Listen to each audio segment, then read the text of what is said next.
His fist hit my door at 1:13 a.m., and I already knew something was terribly wrong. I was still barefoot, one sock half on, when the second knock rattled the thin frame hard enough to shake the chain lock. Not a polite knock. Not a mistake. A demand wrapped in desperation. Through the peephole, all I saw at first was a dark overcoat, broad shoulders, and one hand braced against my hallway wall like the building itself was swaying under him. Then he lifted his face, and my breath caught so sharply it hurt. Adrien Mercer. Even drunk, he looked dangerous in a way other men could only imitate. His black shirt hung open at the throat, expensive and wrinkled now, one sleeve marked with a streak of something darker than rain. His jaw was tight, eyes bloodshot, hair disordered like he had dragged both hands through it 100 times on the drive over. He was the kind of man the city lowered its voice around. Cold, controlled, lethal. And he was standing outside my apartment like a man who had run out of places to hide. I should have left him there. Instead, I kept one hand on the chain and opened the door 2 inches. You have the wrong apartment. His gaze found me with slow, brutal precision. No, he said. I need you. Not hello. Not Elena. Can we talk? Just that. Low, rough, almost breaking at the edges. Every instinct I had told me to shut the door. 3 months earlier, I had sat across from Adrien in a glass conference room on the 32nd floor of Mercer Holdings, explaining why 2 shell vendors in one of his shipping divisions made no mathematical sense. I was only there because my firm had been hired to clean up numbers no one else could untangle. He had listened without interrupting, fingers steepled, eyes unreadable. Then he asked one question no one else in that building had thought to ask. Who benefits if this stays hidden? That was the moment I understood he was not just another wealthy executive with bloodless hands. He saw the rot. He knew how to use it. And now he was at my door, drunk enough to lean, sober enough to choose me. I'm not calling you a car, I said. I didn't ask for a car. He put his palm flat against the door as if he needed to feel something solid. In the gap between us, I caught whiskey, gun oil, and copper. Blood. My eyes dropped to his cuff. The stain was fresh. The room inside me went still. If you've ever opened a door and felt your whole life shift 1 inch on its hinges, you know the sound silence makes. Are you hurt? I asked before I could stop myself. He gave the smallest nod, but it looked less like an answer than a concession. That frightened me more. Men like Adrien did not admit weakness unless something had already gone very wrong. Then I heard it. Feet in the hallway below, too fast, too coordinated, coming up the stairs instead of waiting for the elevator. Adrien heard it too. His head turned. All the alcohol in his face suddenly secondary to something older and sharper. He reached inside his coat.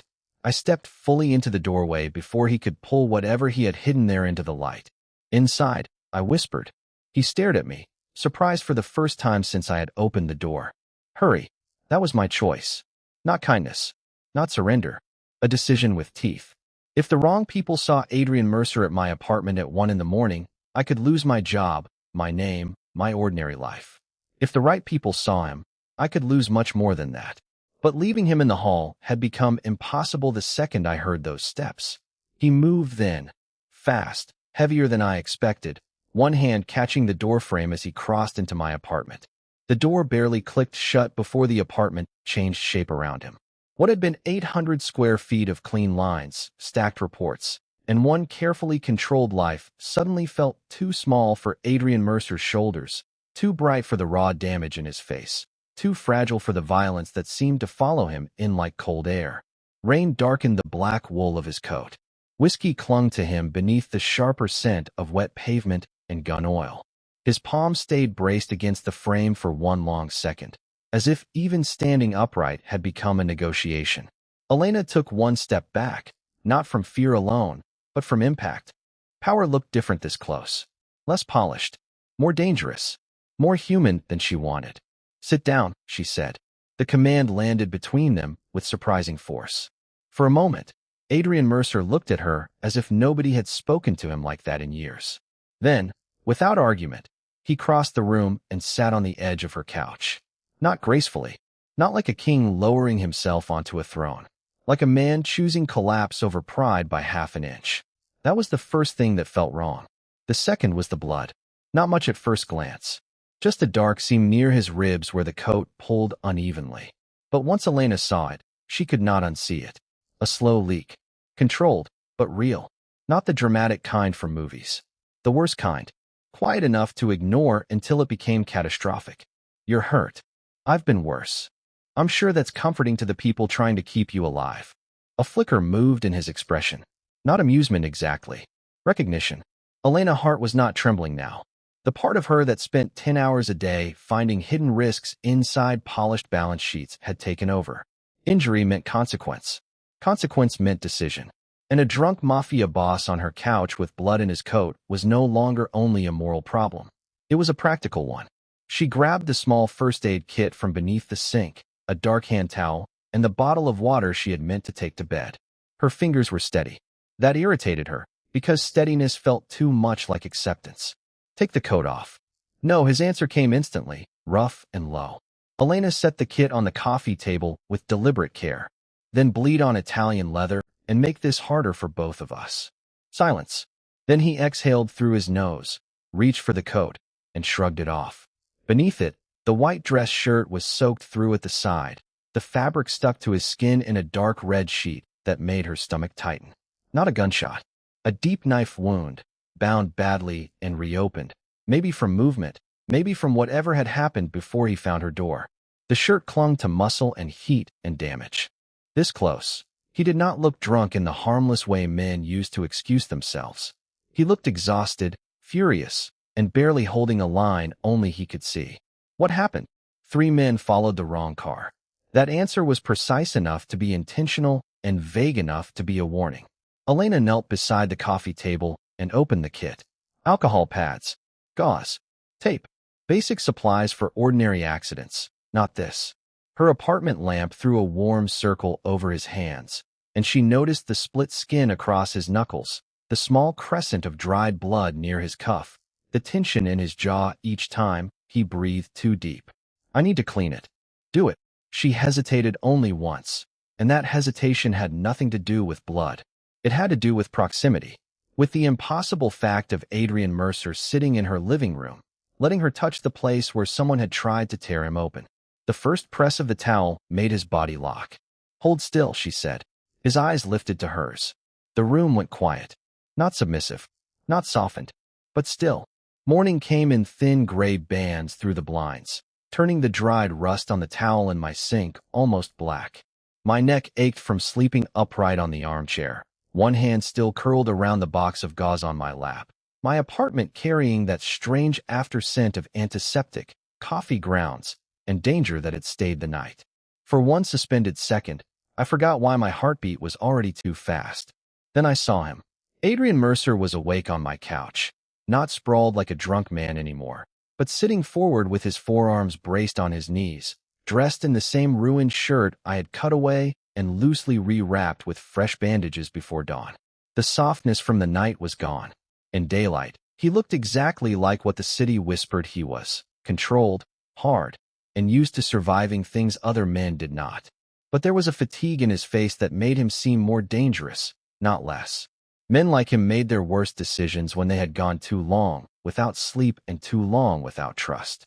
I have eggs, I said, because ordinary words were easier than the truth. His eyes lifted. Steadier now. Colder too. I didn't come here by accident. That woke me faster than coffee ever could. The radiator hissed behind me. Somewhere upstairs, pipes knocked once, then settled. I stayed standing by the kitchen counter, every instinct telling me not to move closer and not to show fear. Then start talking. He leaned back an inch, as if pain reminded him he still occupied a wounded body. 3 years ago, a shell company moved $14.6 million through a municipal pension account. The audit trail disappeared in 48 hours.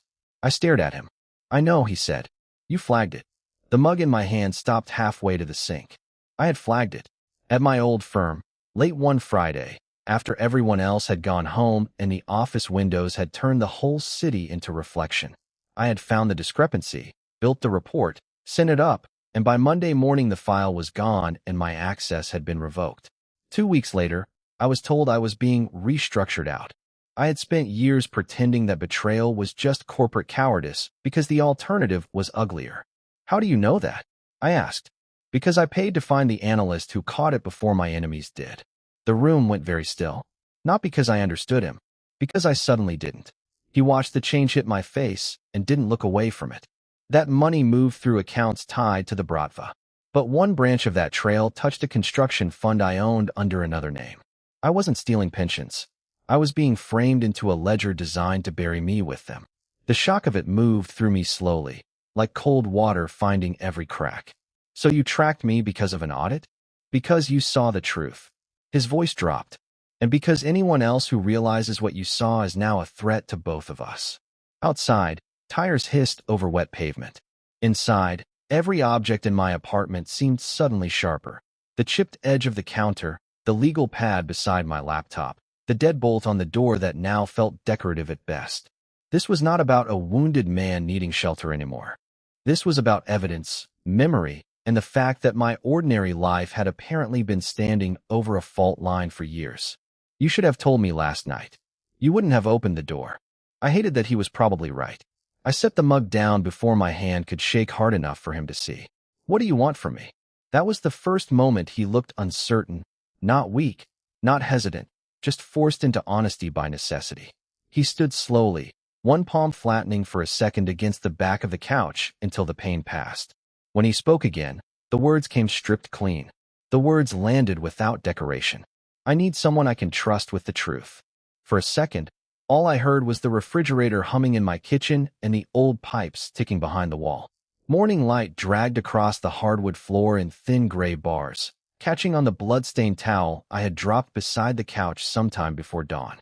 Trust was not the word men like Adrien Mercer used lightly, and definitely not with women they had met under fluorescent office lights, and then bled in front of 12 hours later.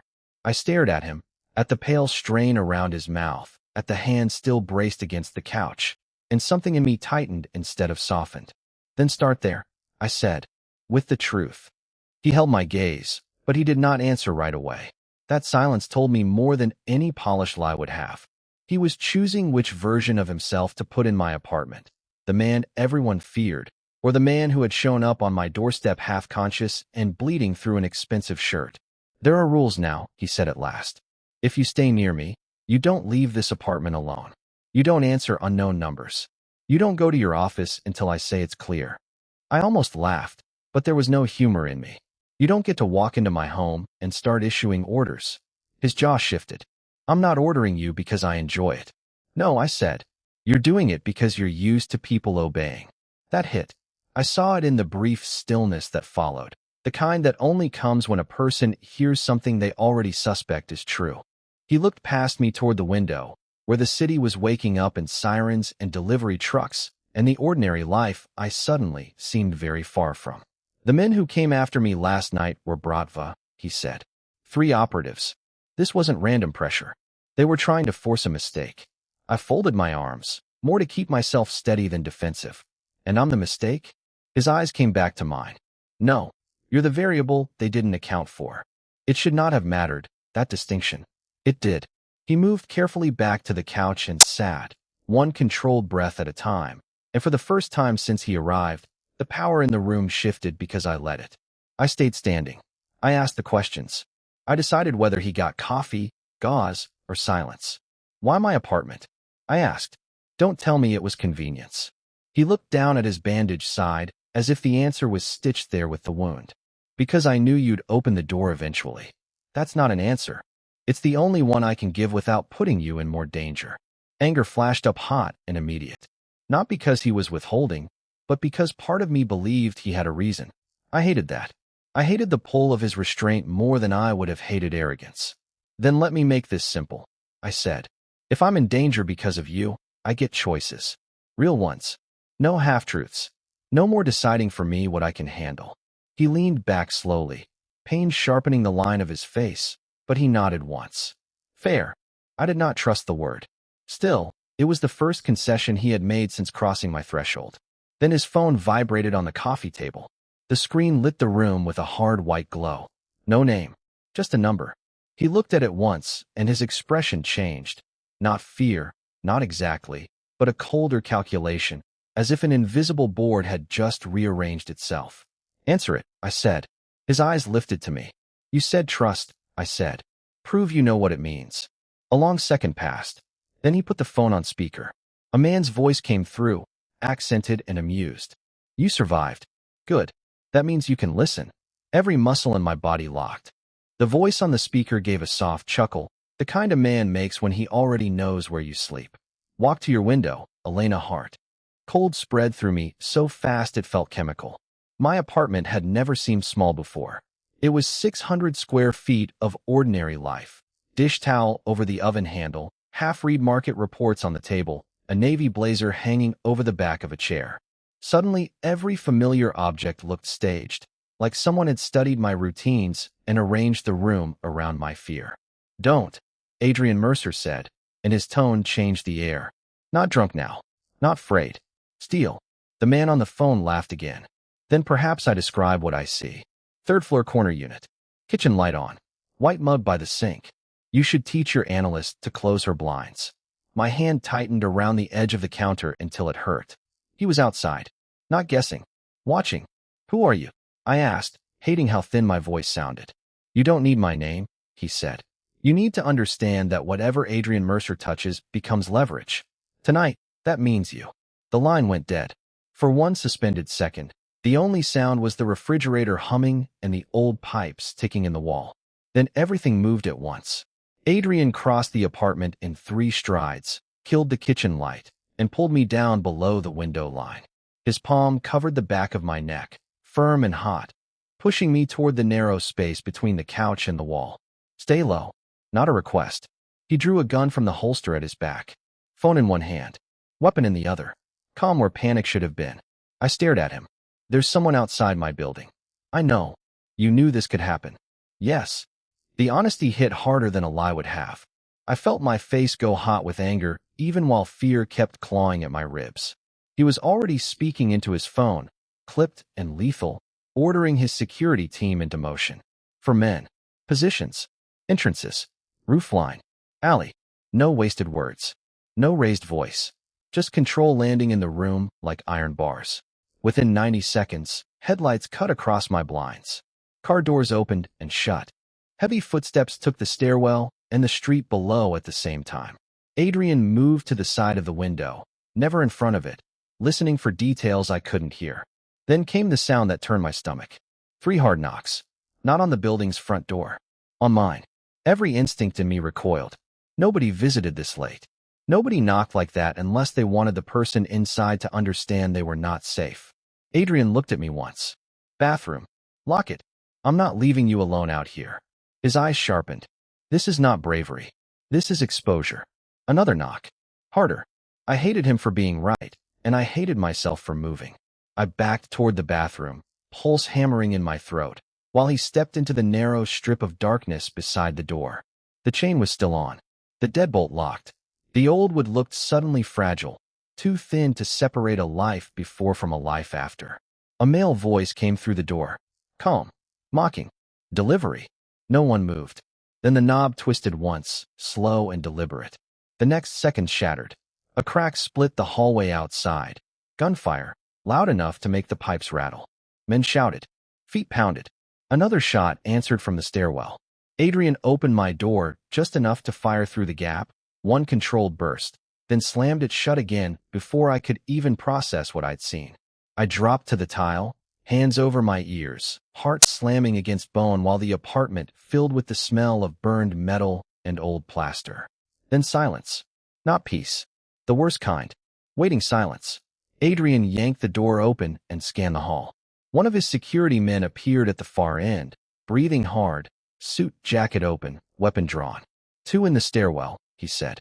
Gun smoke hung in the hallway like a warning that had learned how to breathe. I stayed on the kitchen tile for one more second, palms pressed over my ears, before I forced myself up against the counter. My legs shook so hard I had to lock my knees to keep from falling. At the door, Adrien stood half-turned, one hand braced on the frame, the other still holding the gun he had fired through my apartment moments earlier. The security man at the far end of the hall said, 2 in the stairwell, and the whole world seemed to narrow into the sound of my own pulse. Adrien did not look back at me right away. Status. 3 accounted for, the security man said. 1 of ours is hit. Flesh wound. The other 3 are covering the rear exit. 3.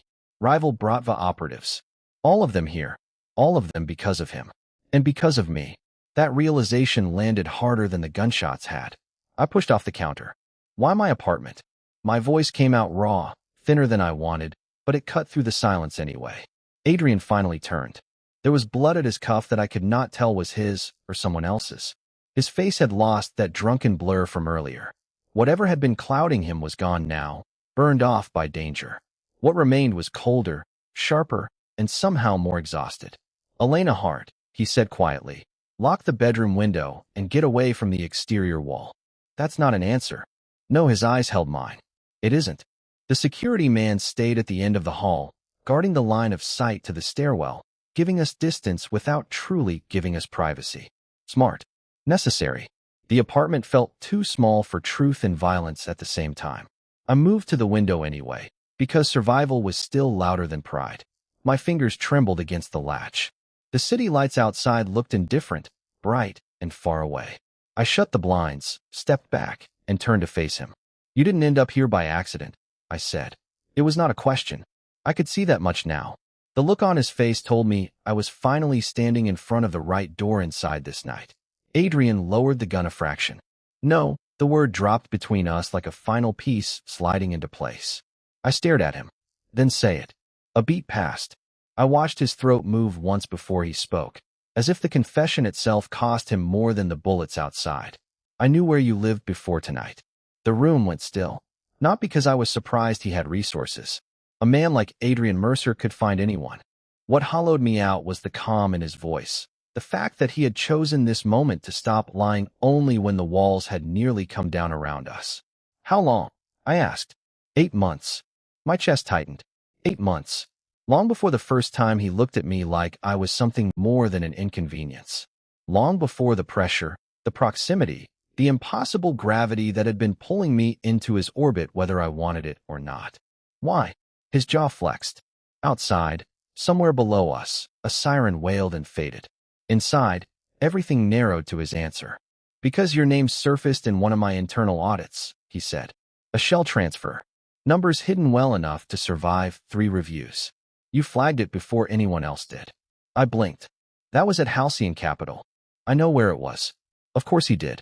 I remembered the report I had filed, the one that had disappeared upward and then vanished into executive silence.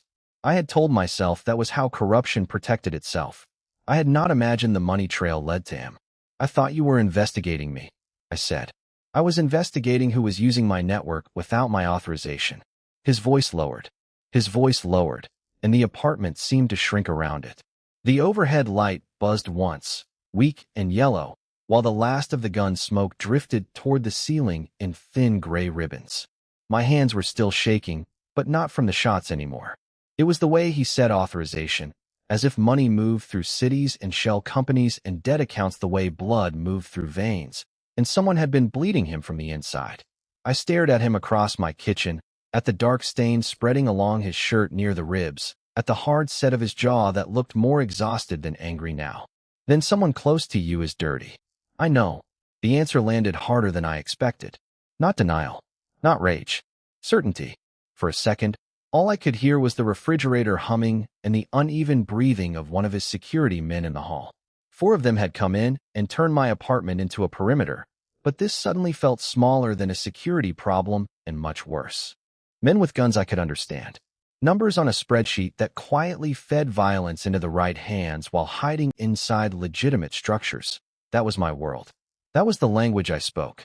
And in that language, betrayal always started with access.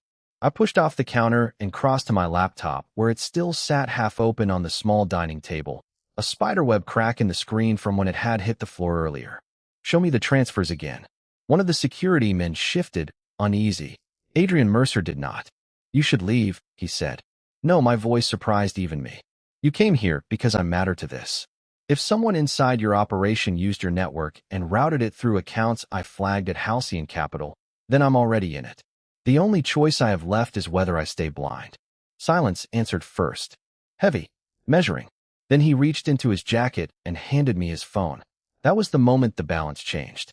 Not because he trusted me completely. Men like Adrien Mercer did not survive by trusting completely, but because the phone in my hand held more than financial exposure. Contacts, routes, proof of how his power was built and where it was weakest. If I copied anything, if I walked into federal offices with it, I could ruin him. Maybe not cleanly, maybe not safely, but permanently. And he knew it. The screen lit my face as I scrolled through secured ledger images, mirrored transfers, and internal tags that should not have existed. 3 shell entities I recognized from old compliance reviews. One recurring marker I had only ever seen once before, buried in an executive escalation file that vanished after I filed it. A private notation attached to outwardly unrelated wires. Yach. My breath caught. At first I thought I was seeing my own initials by coincidence. Then I opened the oldest attachment and felt the floor disappear under me. 9 months ago, before the first anonymous warning, before I ever noticed unusual movement tied to Halcyon Capital, there had been a blocked transfer order flagged for review. The notation beside it was brief. Hold. Analyst identified discrepancy. Do not touch asset. I looked up too fast. Asset. His eyes held mine. You. Cold moved through me in a clean, merciless line. You were watching me before I knew any of this existed. Yes. Why? His face did something dangerous then. Not soften. Exactly. But lose its armor in one narrow place. Because the report you filed cost someone a great deal of money. Because after it disappeared, the people behind it started asking who had seen what. Because once your name surfaced, I had 2 options. I swallowed. Use me or protect me. A beat passed. Both, he said. The truth was so brutal, it almost felt kind. No dressing it up. No lie offered to make me easier to manage. He had placed me under invisible protection and inside his field of control at the same time. The truth sat between us like a loaded weapon, too heavy to ignore and too dangerous to touch carelessly. My apartment, already torn open by violence and confession, felt smaller now than it had when the Bratva men were still breathing in it. The broken lamp on the side table threw a crooked triangle of light across the floorboards. Adrien Mercer stood inside it with blood drying at his cuff, his face carved into that same hard calm that had carried him through gunfire. But something in his eyes had shifted. Not softer. Worse. More exposed.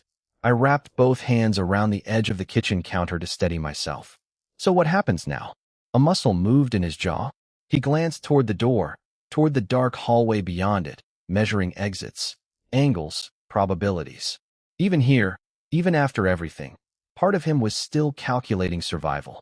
Then he looked back at me, and for the first time that night it felt like he was calculating something far more dangerous. Now, he said, you decide whether you stay under my protection where I can keep you alive, or walk away and make yourself a target to every man who thinks you know what was in that file. It should have sounded like control. It should have sounded like another elegant cage. Instead, it sounded like a man asking permission to keep breathing in the same world as me. I let out a thin, humorless laugh. That isn't much of a choice. No, his voice turned rough. It isn't. The silence after that had weight. Sirens moaned somewhere far off, not close enough to help. Only close enough to remind me how quickly this city swallowed blood. I looked at the body near my doorway, at the shattered glass glittering under weak light, at the dark stains spreading on Adrien's sleeve. You're hurt. It's nothing. That's a lie. His mouth almost moved, almost became something like a smile, but didn't. I crossed the room before I could think better of it and reached for his wrist. The second my fingers touched him, his entire body went still. Not because he wanted to stop me, because he didn't trust himself not to want more. I peeled back the fabric carefully. The cut along his forearm was deep enough to matter, shallow enough to ignore if you were stupid or proud. Adrien Mercer was clearly both tonight. Sit down, I said.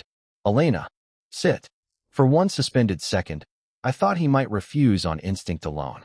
Then he lowered himself into the kitchen chair like the act cost him something private. Power had followed him into every room I had seen him in. This was the first time I had watched him set even a fraction of it down. I cleaned the wound with trembling hands and bottled alcohol from my bathroom cabinet. He didn't flinch. The only sound was my breathing, too fast, and the distant electric hum from the refrigerator. Up close, he smelled like rain, smoke, expensive wool, and iron-rich blood. Human, despite all the steel. You should have gone to a hospital hours ago, I murmured. And explain what? I had no answer for that. When I tied the bandage tight, his hand closed suddenly around my wrist. Not hard enough to hurt, hard enough to stop me. I looked up. There was no drunken haze left in him now. Whatever had brought him to my door that first night in pieces and whiskey had burned away. What remained was stark, awake, and terrifyingly deliberate. "I need more from you," he said. My pulse stumbled. Not the reckless demand of a man used to taking. Not seduction, not exactly. Something harder. Costlier. What does that mean? It means the file they killed for wasn't the end of it. His grip loosened, but he didn't let go. The money routes you found were only one branch. There's another ledger. Physical. It links the Bratva operatives to someone inside my distribution chain. The room seemed to tilt. "You have a traitor."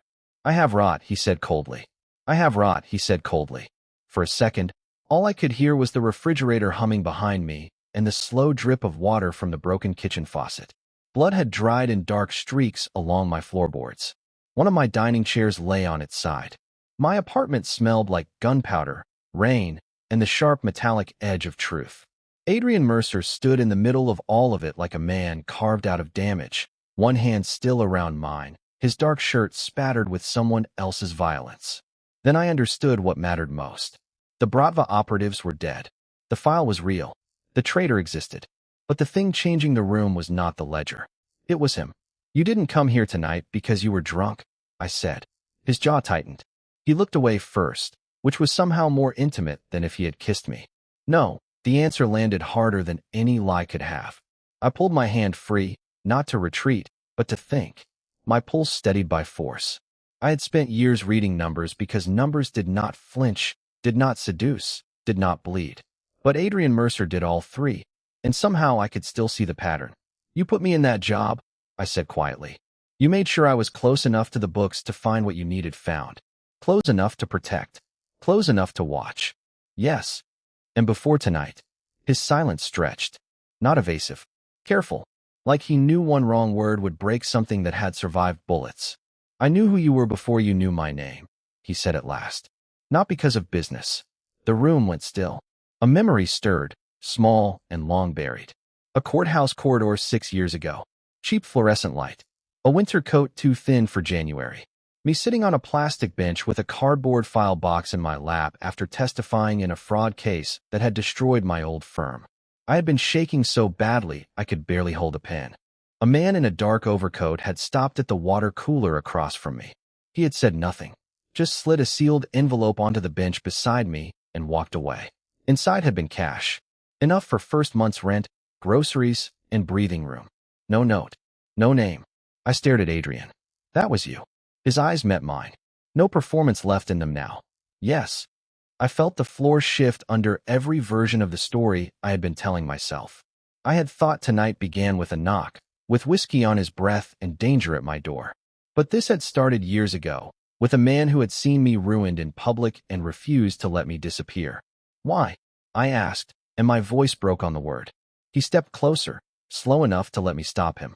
"Because you told the truth when it cost you everything. Because men with more money than conscience tried to bury you, and you stood anyway. Because I have spent most of my life surrounded by people who bend." His hand lifted, then hesitated before touching my face, as if even now he was learning restraint. "You didn't." The tenderness in that hesitation undid me more than force ever could. I laughed once, shaky and almost angry. "So all this time, I was never just an analyst to you." "No." His voice dropped into something raw. "You were the only clean thing that ever entered my world and made me want to be careful with it." Outside, dawn had begun to gray the windows. The night was finally losing ground. I looked around my wrecked apartment, at the broken table, the shattered glass, the proof of what wanting him had already cost. Safety, privacy, the clean edges of an ordinary life. If I stepped fully into Adrien Mercer's world, there would be no pretending otherwise. But there was another truth now, just as irreversible. He had not come to claim me.